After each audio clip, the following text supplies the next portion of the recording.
تیسری بات یہ ہے، اللہ رب العالمین نے جو اپنے بندوں سے قرآن و حدیث کی حفاظت کا وعدہ کیا اور ذمہ لیا، سند کے ذریعے سے اللہ کا یہ ذمہ جو ہے پورا ہوتا ہے۔ لوگ یہ سمجھتے ہیں کہ یہ حدیث یعنی متن سے نیچے یہ جو سند کا سلسلہ، جو راویوں کی ایک کڑی اور لڑی ہوتی ہے، بس یہ ایک سند ہے، ٹھیک ہے، اس کو سند کہتے ہیں، بس اس حد تک ہے بات۔ جبکہ ایسے نہیں ہے، اس سند کے متعلق کئی ایک علوم ہیں۔ ایک راوی، اسے غلطی بھی ہو سکتی ہے، صحیح بھی ہو سکتا ہے، بھول اس کو لگ سکتی ہے، وہ راوی سچا بھی ہو سکتا ہے، صدوق، وہ جھوٹا بھی ہو سکتا ہے، وہ معتبر اور غیر معتبر بھی ہو سکتا ہے۔ اس کا بھی ہمیں پتہ مل گیا۔ اللہ تعالیٰ نے محدثین پر یہ چیز بھی کھول دی کہ یہ شخص جھوٹ بولتا ہے، اس کی حالت محدثین پر اللہ تعالیٰ نے زہر کر دی۔ اسی طرح اگر اسے کہیں غلطی ہو گئی، اس کو وہم اس نے کھا لیا، اللہ تعالیٰ نے اس کی غلطی کو مومنوں پر، محدثین پر زہر کر دیا، اس کے وہم کو ان پر زہر کیا اور ثابت کر دیا کہ یہ وہمی راوی ہے، اور اس روایت میں ان الفاظ میں اس نے وہم کھایا ہے۔ یا سند کے اندر یہ سقم ہے، یہ خرابی ہے سند کے اندر، یہ چیزیں بھی اللہ تعالیٰ نے محدثین اعظام پر کھولی تھی اور کما حقہ کھولی ہے۔ کسی بھی حوالے سے، کسی بھی پہلو میں کوئی تشنگی باقی نہیں رہی۔ محدثین جو تھے، اللہ تعالیٰ نے ان کو عظمتوں کا استعارہ بنایا تھا۔ یزید بن زریع رحمہ اللہ تعالیٰ امام ہیں، یہ امام عبداللہ بن مبارک سے 1 سال بعد فوت ہوتے ہیں۔ امام عبداللہ بن مبارک 181 میں اور یہ 182 میں فوت ہوتے ہیں۔ فرمایا کرتے ہر دین میں شاہ سوار ہوتے ہیں۔ فرسان ھذا الدین اصحاب الاسانید، اس دین کے شاہ سوار وہ سندوں والے ہیں، وہ محدثین ہیں۔ اللہ نے ان کو یہ اعزاز بخشا، لا زوال اعزاز بخشا، اللہ نے ان کو ایک کرامت بخشی، قیامت تک ان کی یہ کرامت باقی رہے گی کہ یہ سندوں والے ہیں۔ تو سندوں کے اندر جو خرابی ہو سکتی ہے، کسی بھی سند کے اندر کمزوری یا سقم ہو سکتا ہے، اگر وہ زہر نہ ہو تو اللہ کا جو ذمہ ہے اسلام اور دین اور قرآن و حدیث کے حوالے سے، وہ پورا نہیں ہوتا۔ اس بات کو اچھی طرح سمجھنا چاہیے۔ تو ان پر ہر چیز آشکارا ہو گئی تھی، ایک ایک چیز ان پر کھول دی گئی تھی اللہ کے فضل و کرم سے۔ الحمدللہ دین کی حفاظت سند سے ہوئی ہے۔ سند تو محمد کریم صلی اللہ علیہ وسلم تک پہنچنے کا ایک راستہ ہے جو اللہ نے محدثین کو دکھایا، اور محدثین کے جو خوشچین ہیں، ان کو جو پیروکار ہیں، ان کے جو متبعین ہیں، ان کے عقیدے اور عمل پر، ان کے علم پر جو لوگ قائم ہیں، اللہ نے وہ راستہ ان کو بھی دکھا دیا۔ جس طرح امام عبداللہ بن مبارک فرمایا کرتے تھے کہ ہمارے یعنی محدثین، اہل السنہ والجماعت، اہل حق کے اور اہل باطل کے درمیان جو فرق ہے وہ سند کا فرق ہے۔ ان کی روایات سندوں سے عاری ہوتی ہیں، ان کی روایات ضعیف سندوں پر مشتمل ہوتی ہیں، اور وہ اس کی پرواہ بھی نہیں کرتے، وہ ضعیف سندوں کو لے لیتے ہیں اور اپنا دین بنا لیتے ہیں۔ جبکہ محدثین میں اللہ نے یہ طاقت رکھی تھی کہ وہ صحیح اور سقیم میں فرق کرتے تھے۔ وہ جان لیتے تھے کہ سند کے اندر یہ خرابی ہے، متن کے اندر یہ مسئلہ ہے۔ کئی ائمہ نے یہ بات کہی ہے کہ جب ہم کسی بھی روایت کے حوالے سے، یعنی اس کے متن کے حوالے سے کہہ دیتا ہے یہ منکر ہے، یا کسی سند کو کہہ دیتے ہیں کہ یہ سند منکر ہے، شاذ سند ہے، اس میں یہ مسئلہ ہے، تو لوگ حیران ہو جاتے ہیں ان کو کیسے پتہ چلا۔ اللہ نے ان پر یہ حقیقت کھول دی۔ صرف راویوں کی بات نہیں ہے، ہم لوگ سمجھتے ہیں کہ یہ ایک راوی ہے، یہ استاد ہے، یہ شاگرد ہے، ان کی ملاقات ثابت ہے، سند متصل ہو گئی، ٹھیک ہو گیا، اور راوی سارے کے سارے ثقہ اور معتبر ہیں، ٹھیک ہے جی، اس میں انقطاع بھی نہیں، اتصال ہے، اور بظاہر سند میں کوئی ایسی علت قادحہ بھی نہیں ہے، تو ہم کہہ دیتے ہیں کہ یہ سند صحیح ہے۔ یہ نہیں کہنا چاہیے۔ اصل جو علل حدیث کے ماہرین ائمہ ہیں، اللہ نے ان کو ایک خاص علم سے نوازا تھا کہ حدیث کی مخفی علتوں سے وہ واقف تھے۔ اللہ نے ان پر سندوں کی حقیقت کھول دی، ان پر بھروسہ کریں گے، یہ علم ان کی طرف لوٹائیں گے، وہ جو فیصلہ کریں گے ان کا فیصلہ قبول ہوگا۔ بظاہر کئی سندیں ایسی ہوتی ہیں جو صحیح ہوتی ہیں، مگر محدثین کے علم میں وہ ثابت نہیں ہوتی، تو ہم محدثین کے علم کے سامنے سرنگوں ہو جاتے ہیں۔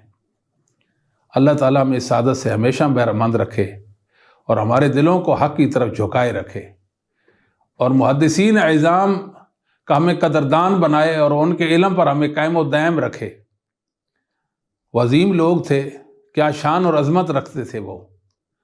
دنیا میں لوگ آئے، محدثین کے خلاف ورزر سرائی کرتے رہے، ان کی شخصیت کو، ان کی ہستی کو متون کرنے کی کوشش میں لگے رہے، تاکہ مسلمانوں کے دلوں سے ان کی عظمت وہ محو کر دی جائے، مٹا دی جائے۔ لیکن اللہ رب العالمین کے چنیدہ اور پسندیدہ بندے تھے چونکہ یہ، تو اللہ نے ان کی عظمت کو چار چاند لگا دیے اور یہ ناکام اور خاسر و خائب واپس لوٹ آئے۔ اسی طرح کچھ لوگوں نے حدیث کے والے سے بھی ایسی ویسی باتیں کی ہیں۔ سندیں تو محدثین کی ہیں، اور حدیث محدثین کی سندوں اور واسطہ سے مسلمانوں تک پہنچی اور ان کی کتابوں میں درج ہے، نقل ہے۔ تو انہوں نے کیا کیا، اپنے اصول وضع کر کے محدثین کے اصولوں کے مقابلہ میں اور ان کے علم سے برخلاف کوشش کی تاکہ ہم ان حدیثوں کو گرا سکیں، تو وہ ان کو بھی منہ کی کھانی پڑی، وہ بھی ناکام رہے۔ اور محدثین کا علم اللہ نے فائق رکھا ہر دور میں۔ محدثین کے علم کو کوئی مٹا نہیں سکتا۔ بہت سارے لوگ آئے مٹانے کے لیے، خود مٹ گئے، مگر محدثین کے علم کو نہیں مٹا سکے۔ اللہ نے ان کی خیر کو، ان کی برکت کو، ان کے علم کو قیامت تک باقی رکھنا ہے۔ جب تک انسان ہے تب تک محدثین جو ہماری اس امت کے محسنین ہیں، ان کے احسانات اور انعامات جو ہیں وہ باقی رہیں گے، ان کے ذریعے سے جو امت کو انعام ملا ہے۔ دنیا میں ایک کوشش ہوئی، ایک ڈرامہ رچایا گیا تھا۔ ڈرامہ یہ رچایا گیا کہ 10 لوگ بٹھائے گئے اور ایک پرچی پر ایک جملہ لکھا گیا، اور ایک آدمی کے کان میں وہ جملہ کہہ دیا گیا کہ آپ ساتھ والے کے کان میں جملہ کہہ دیں۔ اس نے کہہ دیا، اس کو کہا کہ ساتھ والے کے کان میں کہہ دیں۔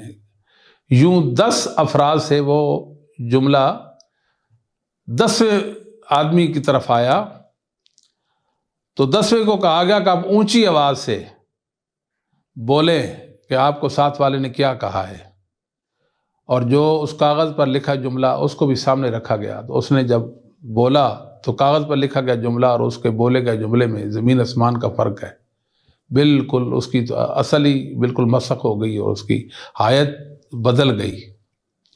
باور کرانے لگے کہ یہ ہے سندوں کا احوال، کہ جو ایک سند میں 5-6 راوی ہوں تو ایسے ہو جاتا ہے، 7 راوی ہوں تو ایسے ہو جاتا ہے، 8 راوی ہوں ایسے ہو جاتا ہے۔ یہ لوگ نامراد لوگ ہیں۔ اللہ نے جو مومنوں کو محمد صلی اللہ علیہ وسلم کے حوالے سے خیر عطا کی، اس خیر سے محروم لوگ ہیں۔ یہ محدثین کو اپنے آپ پر قیاس کرتے ہیں، جس طرح یہ کالے دل والے اور برے اور پاپی اور فساق و فجار ہیں، شاید محدثین بھی ایسے تھے، الیاذ باللہ، الیاذ باللہ۔ وہ نفوس قدسیہ تھے، وہ پاکیزہ لوگ تھے۔ اللہ نے کمال کا ان کو تقوی، کمال کا علم، حفظ و اتقان، دیانت عطا کر رکھی تھی۔ وہ ایسے ویسے لوگ تو نہیں تھے۔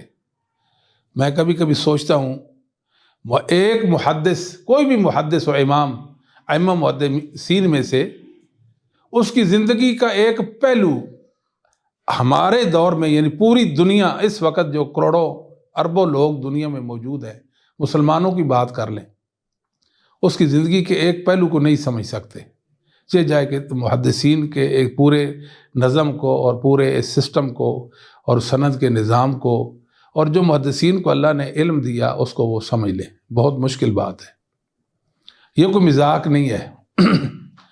ایسا کبھی بھی نہیں ہوا. اللہ کے فضل و کرم، وہ لوگ دیانت والے تھے اور ضبط و اتقان والے تھے.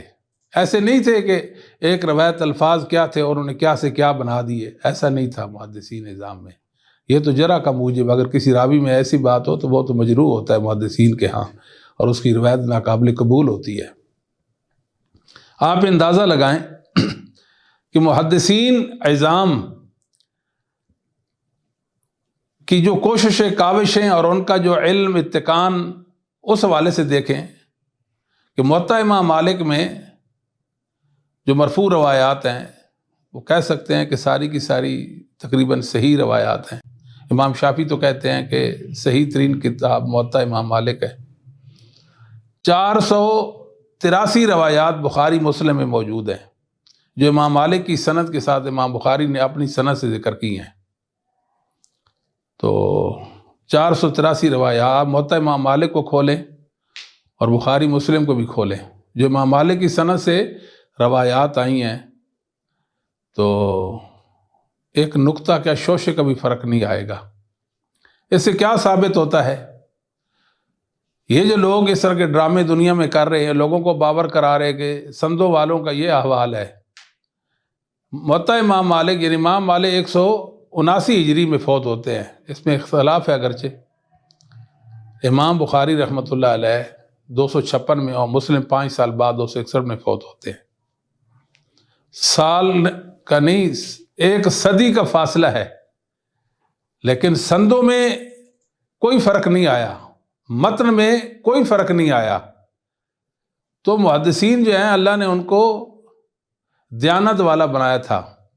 میں تو کہا کرتا ہوں کہ مثال کے طور پر ایک محدث ہے، اس کو بیان کرنے والے ان کے شیوخ اور اساتذہ میں 4 اساتذہ ایک حدیث بیان کرتے ہیں.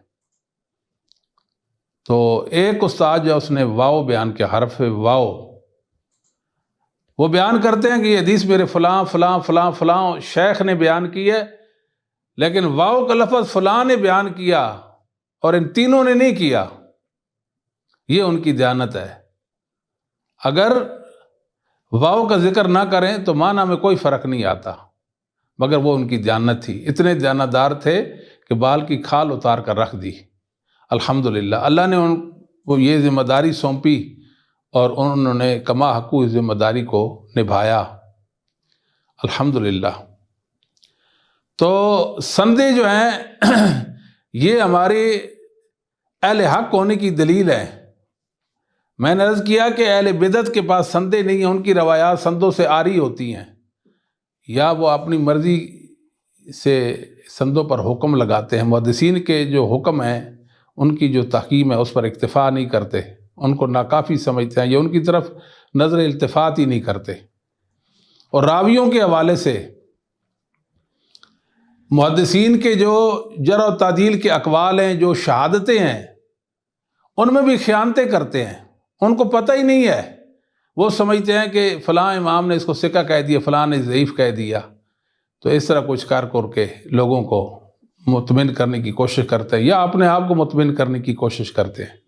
ان کو یہ نہیں پتہ کہ یہ تو محدثین کا علم ہے، ان کا خاصہ تھا، ہمیں اس میں ٹانگ اڑانے کی ضرورت ہی نہیں ہے. اگر آپ ناقل ہیں تو دیانت کے ساتھ وہ نقل کریں، محدثین کے اصولوں کے مطابق اس کو نقل کریں کہ جو حدیث والے محدثین عظام ائمہ حدیث ان کے انداز میں ان کو نقل کریں. لیکن وہ ایسا نہیں کرتے. تمنا مادی مشہور منکر حدیث ہے، انہوں نے کسی حدیث کا اس نے انکار نہیں کیا کہ میں اس حدیث کو نہیں مانتا. جس طرح پرویز کہتا تھا کہ یہ حدیث نہیں، یہ روایت ہے، میں روایات کو نہیں مانتا، حدیثوں کو مانتا ہوں. تمنا مادی نے یہ نہیں کہا کہ یہ حدیث ہے، یہ روایت ہے. اس نے کسی حدیث کا بھی انکار نہیں کیا. وہ راویوں پر نقد کرتا تھا، مطلب محدثین کے اقوال نقل کر دیتا کہ فلاں راوی کو فلاں امام یا محدث نے یہ کہا ہے. شاید ایک حکم بھی دیانت پر مبنی نہیں ہے. خیانتیں، جہالتیں، تضاد ہی تضاد ہے. تو آپ حیران ہو جائیں گے کہ ایک شخص جو رسول اللہ صلی اللہ علیہ وسلم کی حدیثوں کو نہیں مانتا اور حدیثوں کو گرانے کی کوشش کیسے کرتا ہے کہ فلاں راوی ہے سند کے اندر اور محدث نے اس کو یہ کہہ دیا ہے، بس وہ سمجھتا ہے کہ یہ میرے پاس بڑا فن آ گیا حدیثوں کو گرانے کا۔ تو الحمدللہ ثم الحمدللہ رسول اللہ صلی اللہ علیہ وسلم کی حدیثوں کو اور آپ کے دین کو اللہ نے قیامت تک باقی رکھنا ہے۔ یہ بات سمجھ نہیں سکے، انا نحن نزلنا الذکر وانا لہ لحافظون، قرآن و حدیث کے تو اللہ محافظ ہے، قرآن بھی مذکر اور حدیث بھی مذکر ہے۔ جب دونوں مذکر ہیں، نصیحت کرتے ہیں، تو نصیحت کو اللہ نے انسانوں کے لیے اتارا ہے، جب تک انسان ہیں تب تک انسانوں کے لیے وہ نصیحت بھی باقی ہے۔ تو الحمدللہ محدثین عظام کی کاوشوں اور کوششوں اور ان کے علمی کاوشوں کو دیکھا جب انسان حیران رہ جاتا ہے۔ یہ جو راویوں کے حوالے سے علم ہے اللہ نے ان پر کھول دیا تھا، یا تو اس راوی کی روایتوں کو ان کی تحقیق کرتے تھے، چھان پٹک کرتے تھے، ان پر اس راوی کی حالت زہر ہو جاتی تھی۔ اب دنیا میں کوئی ہے ایسا انسان کسی حدیث کی سندوں کا دراسہ کرے وہ اور پھر کسی راوی کے متعلق بتا دے کہ میرے نقطہ نظر میں یا میرے خیال میں ایسا راوی ہے، ایسا نہیں کر سکتا، کسی میں ہمت اور طاقت ہی نہیں ہے، کتنا ہی بڑا وہ علامہ فہمہ اور کتنا ہی بڑا وہ محدث کیوں نہ ہو۔ یہ ایک حقیقت تھی، اللہ نے صرف محدثین پر کھول دی ہے۔ ہم خوش چین ہیں، محدثین سے ہم لیں گے اور ہمیں محدثین سے ہی لینا چاہیے۔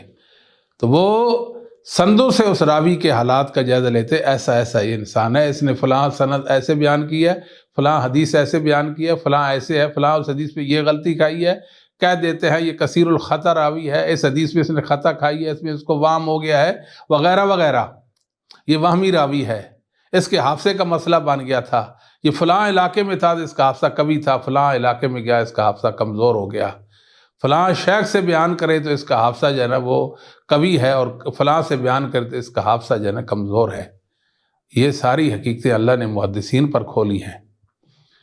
دوسرا یہ ہوتا تھا کہ اس دور کے جو محدثین اس راوی پر جو حکم لگاتے تھے انہوں نے بڑی دیانت کے ساتھ یہ حکم لگایا۔ ایک راوی کے بارے میں، وہ یوسف سمتی کے بارے میں امام یحییٰ بن معین رحمہ اللہ فرمان لگے کہ بڑا خبیث اور کذاب شخص ہے، تو بڑی سخت اس پہ جرح کر دی آپ نے۔ امام وہ حاتم فرمانے لگے شاید یہ سختی کرتے ہیں، یہ سختی کر رہے ہیں اس انسان کے بارے میں۔ کہتے چند دنوں کے بعد میرے اس کی کتاب آئی، اس کی کتاب میرے ہاتھ لگی، جب میں نے اس کی کتاب پڑھی تو وہ تو جہمی نکلا، وہ میزان کا منکر ہے، روز قیامت ترازو نہیں لگے گا، اور فلاں عقیدے میں وہ جہمی ہے۔ تو مجھے یقین ہو گیا کہ یحییٰ بن معین علی وجہ البصیرت کسی راوی پر حکم لگاتے ہیں۔ امام نسائی رحمۃ اللہ علیہ نے سنن کبریٰ کے اندر ایک بات ذکر کی ہے کہ بظاہر میری نظر میں تو یہ راوی ایسا ہے، یعنی میری تحقیق میں اس کی روایات کی تحقیق کے بعد یہ بات سمجھ آئی، لیکن یحییٰ بن معین اس پر نقد کرتے ہیں، اس پہ جرح کرتے ہیں۔ یحییٰ بن معین امام ہے، سبحان اللہ و بحمدہ سبحان اللہ العظیم، وہ حقیقتیں ہیں یہ جو اللہ نے محدثین پر کھول دی تھی، یہ ہم پر نہیں کھول سکتی۔ پھر بعض والے جو تھے انہوں نے پہلوں کے علم پر، ان کی شہادتوں پر اعتماد اور بھروسہ کیا۔ مثال کے طور پر امام ابن حبان رحمہ اللہ تعالی الثقات کے اندر وہ لکھتے ہیں کہ میں اس راوی کو نہیں جانتا اور اس کے باپ کو بھی نہیں جانتا۔ کتنے راوی ایسے ہیں، اور الثقات کتاب ہے، ثقہ راویوں میں اس کو ذکر کر دیا۔ وہ تو کسی سے انہوں نے وہ بات سنی اس راوی کے بارے میں، ایک محدث نے کہہ دیا یہ ثقہ ہے، تو اس کا نام تو نہیں ذکر کیا لیکن اس پر اعتماد کر کے ادھر اس کو ذکر کر دیا۔ محدثین میں یہ طریقہ بھی ہوتا تھا، یعنی اپنے سے پہلوں پر بھروسہ کرتے اور ان کے علم پر اعتماد کرتے تھے، اور اللہ تعالیٰ نے خود بھی ان کے اندر یہ صلاحیت پیدا کر رکھی تھی، وہ جان لیتے تھے کہ یہ کیسا راوی ہے۔ بہرحال یہ جو سند کا علم ہے یہ اہمیت کا حامل علم ہے، یہ حدیث کی حفاظت کا مضبوط اور ٹھوس ایک ذریعہ ہے۔ الحمدللہ اتنا مضبوط سلسلہ ہے یہ حفاظت حدیث کا اور صیانت حدیث کا کہ 1400 سال گزر جانے کے بعد بھی رسول اللہ صلی اللہ علیہ وسلم کی ایک حدیث سے بھی مسلمانوں کو کوئی محروم نہیں کر سکا۔ یہ سند کی برکت اور ضرورت اسے ظاہر ہوتی ہے الحمدللہ۔ اس لیے ہمارے ائمہ جب ان کو کوئی حدیث بیان کرتا تو کہتے کس نے آپ کو یہ روایت بیان کی بتا، اس سے پوچھتے تھے، تحقیق کرتے تھے۔ اور سندیں بیان کرنا حدیث کی یہ تو محمد صلی اللہ علیہ وسلم کی سنت ہے اور صحابہ کی سنت ہے۔ صحیح مسلم کے اندر ایک حدیث آتی ہے، نبی کریم صلی اللہ علیہ وآلہ وسلم نے فرمایا، یہ تمیم داری یہ پہلے نصرانی تھا، ہمارے پاس آیا، بیعت کی اور مسلمان ہوا، اور اس نے مجھے حدیث بیان کی مسیح دجال کے بارے میں، وہ بالکل وہی حدیث ہے جو میں نے آپ کو حدیث بیان کی۔ یہ تو رسول اللہ صلی اللہ علیہ وسلم بھی سند بیان کر رہے ہیں کہ فلاں نے مجھے حدیث بیان کی۔ کہ نوف بکالی یہ صحیح بخاری کے راوی ہیں، تو یہ کہنے لگے یہ موسیٰ بن اسرائیل والے موسیٰ نہیں ہیں، یعنی خضر اور موسیٰ، یہ موسیٰ کوئی اور ہے، موسیٰ بن اسرائیل والے نہیں ہیں۔ جب یہ بات عبداللہ بن عباس رضی اللہ تعالیٰ عنہما سے ذکر ہوئی، فرمایا کذب عدو اللہ، یہ بات خطا پہ مبنی ہے، یعنی انہوں نے محاورتاً ایک بات کی کہ اللہ کا دشمن خطا کھا گیا، مطلب محاورتاً ایک بات کی، جرا نہیں ہے، مراد یہ کہ ان کی غلطی کو سختی کے ساتھ بیان کرنا ان کا مقصود تھا۔ اخبرنی ابی بن کعب قال خطبنا رسول اللہ صلی اللہ علیہ وسلم، کہ مجھے ابی بن کعب نے یہ حدیث بیان کی، رسول اللہ نے ہمیں خطبہ ارشاد فرمایا، آپ نے فرمایا کہ یہ جو موسیٰ تھے موسیٰ بنی اسرائیل تھے۔ تو یہ صحابہ بھی اس کی سند حدیث کی بیان کرتے، اور نبی پاک صلی اللہ علیہ وسلم بھی جب کوئی حدیث بیان ہوتی ہے آپ کی تو سند کے ذریعے سے ہی آپ بیان کرتے تھے۔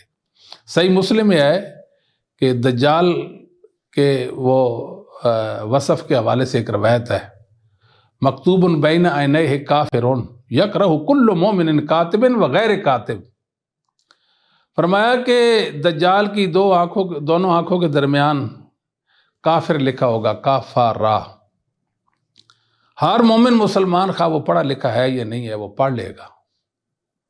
سبحان اللہ۔ شیخ الاسلام ابن تیمیہ فرماتے ہیں فضل اللہ، یہ حدیث، یہ بات اس بات پر دلالت گناہ ہے کہ مومن پر اللہ وہ کچھ واضح کرتے ہیں جو دوسرے پہ واضح نہیں ہوتا۔ یہ بات اچھی طرح سمجھنی چاہیے کہ محدثین اہل ایمان تھے، کمال کا علم اور کمال کا ایمان تھا ان کے پاس، اس ایمان کی برکت سے اللہ تعالیٰ نے یہ علم ان پر کھولا جس کو آپ رجال کا علم کہتے ہیں، یہ سندوں کا علم کہتے ہیں، یہ حدیث کا علم کہتے ہیں۔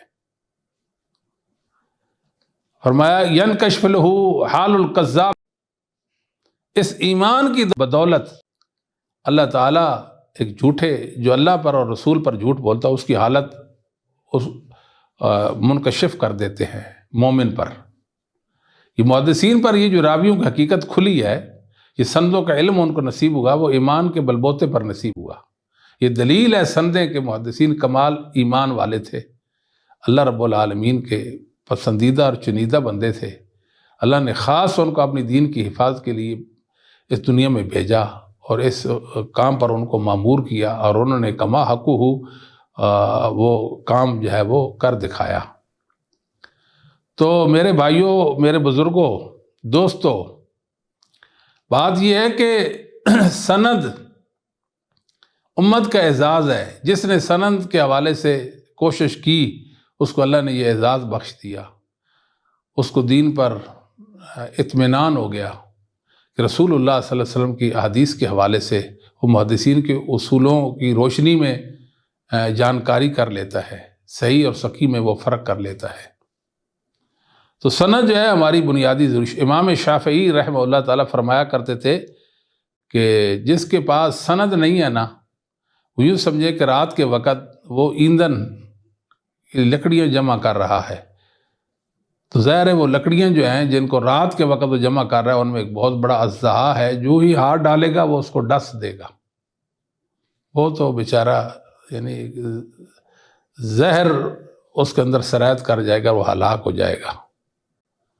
تو یہی سمجھیں کہ جس طرح امام عبداللہ بن مبارک رحمہ اللہ تعالیٰ فرمایا کرتے تھے، مثل الذی یطلب امر دینہ، ایک شخص جو دین کا علم حاصل کرتا ہے اور سند کا خیال نہیں رکھتا، یا دین سیکھتا ہے اور سند کے بغیر دین کو سیکھتا ہے بلا اسناد، تو یوں سمجھیں کہ بغیر سیڑھی کے وہ چھت پر چڑھنے کی کوشش میں ہے، تو کب کامیاب ہوگا؟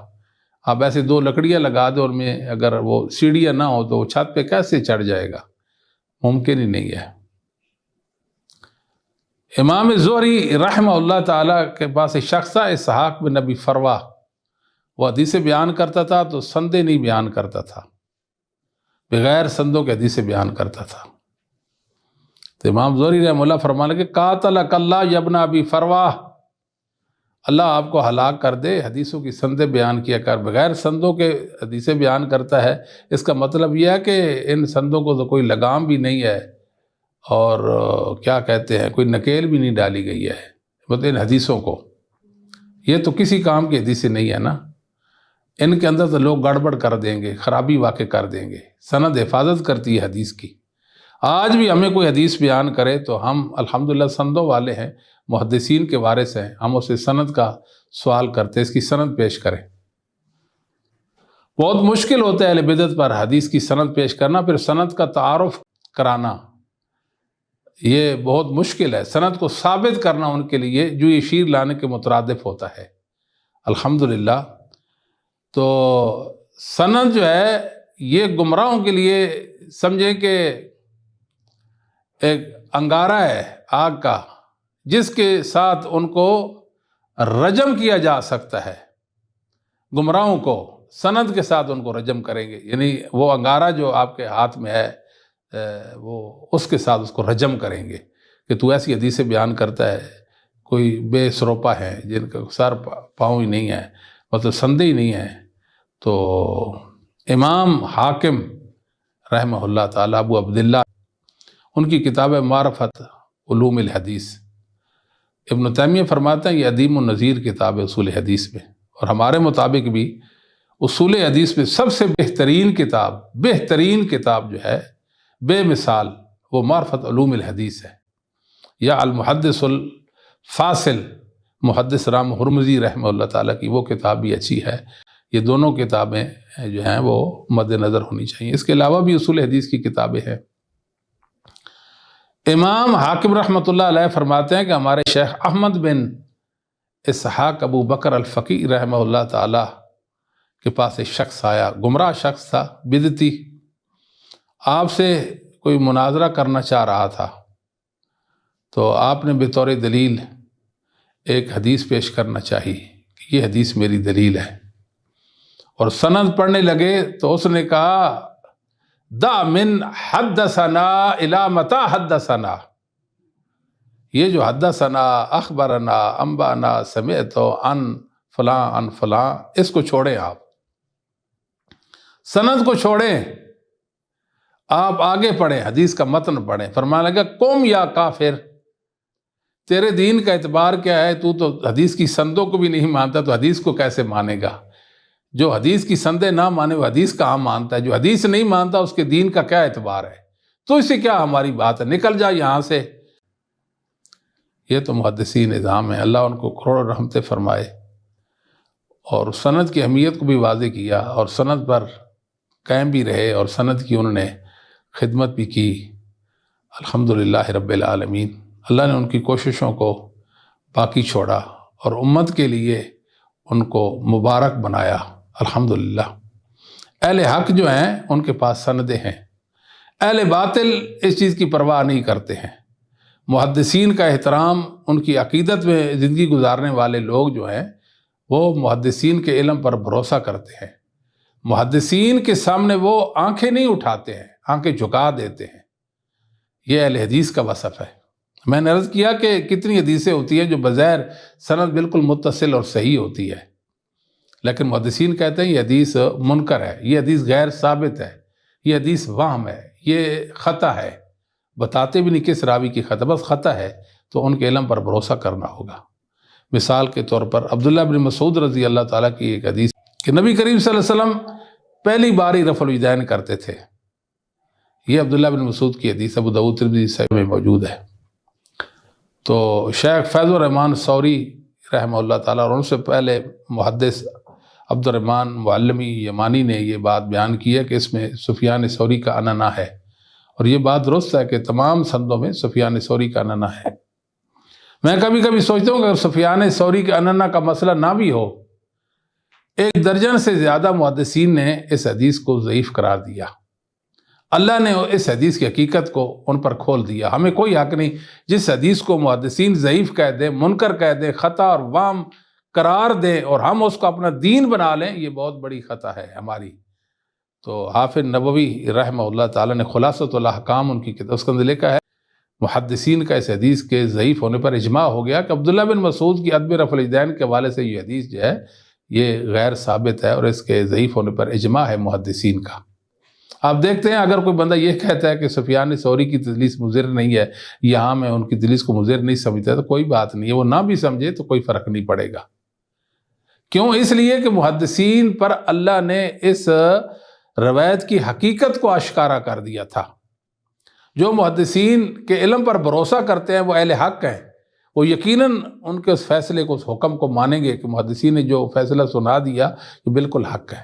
بسا اوقات ایسا بھی ہوتا تھا کہ لوگ جھوٹی حدیثیں گھڑتے تھے اور ان کو صحیح سندیں لگا کر پیش کرتے تھے، تو محدثین جھٹ سے کہہ دیتے تھے یہ جھوٹی حدیث ہے، یہ ہمارے علم میں نہیں ہے حدیث ایسی۔ اللہ اکبر! اتنا وسیع علم اللہ نے ان کو عطا کیا تھا، اتنا مبارک علم دیا تھا، تو یعنی دنیا ورتہ حیرت میں پڑتی ہے، حیران ہو جاتی ہے وہ کیسے لوگ تھے۔ وہ تو عظمتوں کا استعارہ تھے۔ کوئی سند پیش کرتا تو فوراً کہہ دیتے یہ راوی تو اس سند میں نہیں ہے، یہ اس راوی اضافہ ہے، یہ ہاں جی کہہ دیتے تھے یہاں تو راوی جو ہے وہ گر گیا ہے، ہاں جی بتا دیتے تھے یہ سند ایسے، اصل میں یہ تو مرسل تھی، اس کو متصل بیان کر دیا گیا۔ بال کی کھال اتاری ہے محدثین نظام نے۔ کیا بتائیں آپ کو، جو اس فن سے وابستہ ہے، جس کا اس فن سے انسلاک اور تعلق ہے، وہ یقیناً محدثین کا قدردان بن جائے گا اور ان کی عظمتوں کو سلام کرے گا کہ اللہ نے ان کو کتنا مبارک بنایا تھا، کہ سندوں کے حوالے سے کتنا ان کے پاس علم تھا۔ وہ مبارک لوگ تھے۔ یقیناً یہ سندیں ان کو اہل باطل کے حوالے سے یعنی ممتاز کر دیتی ہیں، فرق کر دیتی ہیں کہ یہ اہل حق ہیں اور اہل باطل ہیں۔ تو جو اہل باطل ہوتے ہیں وہ سندوں کی پرواہ بھی نہیں کرتے۔ دنیا میں کتنے لوگ تھے جب عاجز آ گئے، سند سے عاجز آ گئے، تو انہوں نے کہا یہ خبر واحد ہے، تو خبر واحد جو ہے یہ عقیدے میں حجت نہیں ہوتی۔ پھر یہ کہنے لگے یہ خبر واحد ہے، اسے قرآن جو ہے اس کی ہم تخصیص نہیں کر سکتے۔ پھر یہ بھی کہنے لگے کہ یہ خبر واحد جو ہے مشہور ہے، آپ نے مطلب کی بات ہے تو اس کو کہا کہ یہ تو مشہور ہے خبر واحد، یعنی مشہور کے حکم میں ہے۔ اس طرح کی باتیں کر کے دین کے ساتھ کھلواڑ وہ لوگ کرتے رہے ہیں۔ بہرحال شیخ الاسلام ثانی علامہ ابن القیم رحمہ اللہ تعالیٰ نے اپنی کتاب الصواعق المرسلہ کے اندر ایک بڑی پیاری بات لکھی ہے۔ فرمانے لگے کہ 4 طاغوت ہیں، بت، جن کی وجہ سے اہل تعویل نے اسلام کے معالم کو ڈھایا اور قرآن کی حرمت کو پامال کیا اور ایمان کے نشانات مٹانے کی کوشش کی۔ پہلا بت کون سا ہے؟ پہلا بت یہ ہے کہ کلام اللہ اور کلام الرسول لفظی دلائل ہے، ان سے علم اور یقین حاصل نہیں ہوتا۔ اللہ اکبر، سبحان اللہ! یہ نباز سے اس امت کے اور خیر خواہ تھے، اور کتنے ظالم اور برے لوگ آئے اسلام پر حملے کی انہوں نے ان کو ایسا جواب دیا کہ ان کو منہ کی کھانی پڑی۔ پھر کہنے لگے کہ اسماء حسنہ اور صفات باری تعالی سے متعلق جو آیات اور حدیث ہیں وہ مجازی ہیں، حقیقی نہیں ہیں۔ اب اسلام کو ڈھانے کی اور اسلام کو گرانے کی کوشش ہو رہی ہے۔ تیسرا حملہ اور تیسرا طاغوت یہ ہے کہ ثقہ اور معتبر راویوں کی بیان کردہ صحیح احادیث جنہیں امت نے تلقی بالقبول سے نوازا ہے، کہتا ہے یہ ظنی ہے، ظنی، یہ کہہ کر انہوں نے اسلام کو خیر باد کہہ دیا، اسلام کو سلام کہا۔ اور چوتھا ان کا ہیلہ یا ان کا جو سلسلہ تھا اسلام دشمنی کے حوالے سے، وہ کہتے تھے کہ عقل اور وحی میں تعارض آ جائے تو عقل کو مقدم کریں گے اور وحی کو چھوڑ دیں گے۔ یہ چار طاغوت تھے جو اسلام کے گرانے کے حوالے سے اہل بدعت، اہل ضلالت نے امت کے سامنے مطلب کہ اسلام کو گرانے کے حوالے سے پیش کیے کہ یہ دیکھو یہ بھی ہے، یہ بھی ہے، یہ بھی ہے۔ الحمدللہ محدثین کی ذمہ داری تھی کہ سندوں کے ساتھ رسول اللہ صلی اللہ علیہ وسلم سے منسوب روایات کو پیش کر دیتے، انہوں نے کر دیا ہے۔ کئی لوگ ہیں جو جاہل ہیں، اللہ نے ان کو خیر سے محروم کر دیا، بالکل خیر سے محروم ہے۔ وہ کہتے ہیں کہ فلاں کتاب مثال دلائل النبوہ بہقی جو ہے اس کے اندر موضوع اور جھوٹی روایات ہیں، ہاں جی وہ ایسی اور ایسی ہے، اس کتاب پر تان کرتے ہیں، حالانکہ وہ تو سندوں والی کتاب ہے۔ امام بہقی رحمۃ اللہ علیہ نے اگر جھوٹی روایتیں ذکر کی ہیں تو سندوں کے ساتھ ذکر کی ہے نا۔ تو آپ کے پاس محدثین کا علم ہے، سندوں کا علم ہے، تو آپ ان روایات کی تحقیق کر سکتے ہیں۔ محدثین نے اصول بیان کر دیے روایات کو پرکھنے کے، آپ ان کی پرکھ کر سکتے ہیں۔ اس سے کتاب کا کیا ہے، وہ تو ان کی ایک ذمہ داری تھی، اپنی ذمہ داری سے عہدہ برا ہو گئے۔ الحمدللہ سندیں ذکر کر دی، اس لیے کہ یہ جھوٹی حدیثوں کا سلسلہ ہی ختم ہو جائے۔ جب کوئی جھوٹی حدیث بیان کرے گا، اس کو کہا سند کدھر ہے، تو سند اس کے پاس ہوگی نہیں، ہم فوراً کہہ دیں گے کہ یہ تو جھوٹی بے سند بے سروپر روایت ہے، یہ ایسا دین ہے کہ جس کی بنیاد ہی کوئی نہیں ہے، لہذا ہم ایسے دین کو نہیں مانتے۔ یہ اصل محدثین کی زندگیوں کا سلسلہ تھا۔ یہ امام بخاری رحمۃ اللہ علیہ سے ایک منسوب بات ہے کہ 6000 سندیں آپ کو یاد تھی۔ بعض لوگ مذاق کرتے ہیں پھر امام بخاری کے حافظے کا۔ میں کہتا ہوں اگر یہ قول صحیح ثابت ہو تو اللہ راس والعین، ہم تو اس کو اپنا دین ایمان بنا لیں گے۔ امام بخاری تو وہ عظمتوں والے انسان تھے، یہ تو 6 لاکھ تو کوئی چیز ہی نہیں ہے نا، 12 لاکھ بھی ہو تو امام بخاری اللہ کے فضل و کرم سے ان کو حفظ کرنے کی سعادت و قدرت رکھتے تھے۔ تو امام بخاری رحمۃ اللہ سے یہ قول منسوب ہے کہ 6 لاکھ سندیں آپ کو یاد ہے۔ اہل علم نے اس کی تعویل کی ہے اور اس کی توجیہ اور معنی یہ بیان کیا ہے کہ ایک حدیث کی کئی سندیں ہوتی ہیں، 10 سندیں ہیں تو انہوں نے ہر ایک سند کو حدیث باور کرایا، اس میں مراسیل بھی شامل ہے اور دوسری سندیں بھی شامل ہیں، یہ مراد ہے۔ پر جو بھی مراد ہو، اللہ تعالیٰ نے محدثین کو کمال کا حافظہ دیا ہوا تھا۔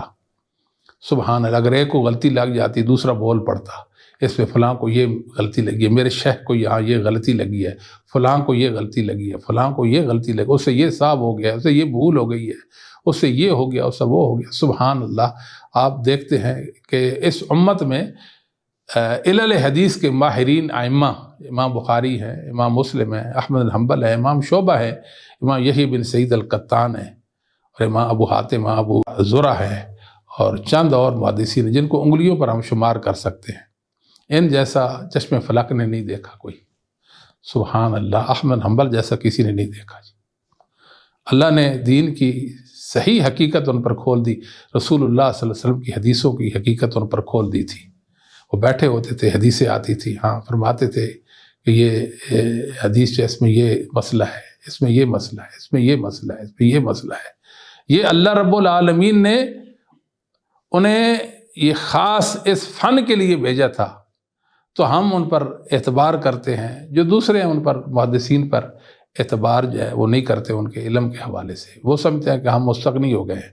بعض لوگوں نے پھر کیا کیا کہ محدثین کی روایات کے مقابلے میں اپنی جھوٹی موٹی روایات اور سندیں کھڑی کہ یہ ہماری سند ہے جی، کہ یوسف ہے وہ اپنے ابو یوسف سے، اور وہ اپنے استاد سے، اور وہ حماد بن ابی سلیمان سے، وہ ابراہیم نقی سے، عبداللہ بن مسعود سے بیان کر، یہ سند لگا دی اور جھوٹی جھوٹی روایتیں بیان کر دی، اور محدثین نے ان کی نظر التفات ہی نہیں کیا، یہ بھی کوئی روایتیں ہیں، یہ تو کوڑا کرکٹ میں پھینکنے والی اور روایتیں پھینک دیا، اور انہیں ان کی جھاڑ پھونک کر کے اپنا دین بنا لیا۔ الحمدللہ محدثین نے جن سندوں کے ساتھ روایتیں بیان کی، اور جو صحیح حدیث ہے محدثین کے اصولوں کے مطابق، ان پر تو نور ہے کیونکہ حق پر نور ہوتا ہے اللہ کے فضل و کرم سے، اور اللہ نے آج تک ان کو باقی چھوڑا ہے اور قیامت تک وہ باقی ہوں گی۔ قرآن ہے تو قرآن کے ساتھ حدیث بھی ہے، کیونکہ حدیث قرآن کا بیان اور اس کا تبیان اور اس کی تفسیر و توضیح ہے، تو یقیناً اللہ نے اس کی بھی حفاظت کرنی ہے۔ میں تو حیران ہو جاتا ہوں کہ رسول اللہ صلی اللہ علیہ وسلم کی حدیثیں تو ہیں ہی، صحابہ کے آثار وہ بھی سندوں کے ساتھ ہم تک پہنچے ہیں، ان کی بھی سندیں محدثین نے ذکر کی ہیں، اور محدثین صحابہ کے بعد تابعین اور تبع تابعین ائمہ دین کے جو آثار ہیں، ان کی جو روایات ہیں، مقطوع روایات یا ان کے جو اقوال ہیں، وہ بھی سندوں کے ساتھ ہمارے پاس آئے ہیں، اور اصحاب الاسانید نے ان کو بھی سندوں کے ساتھ ذکر کیا ہے، اور ایک ایک قول کی کئی سندیں ذکر کی ہیں۔ الحمدللہ اس پر ہم جتنا بھی فخر کریں کم ہے، اور اس پر اللہ کا جتنا بھی شکر ادا کریں کم ہے کہ اللہ رب العالمین نے ہمیں اصحاب الاسانید، ہمیں محدثین کا وارث بنایا ہے۔ اللہ نے ہمیں ان کے علم پر ہمیں قائم دائم رکھا ہے کہ ہم ان کے علم پر، ان کے عقیدے پر ہیں۔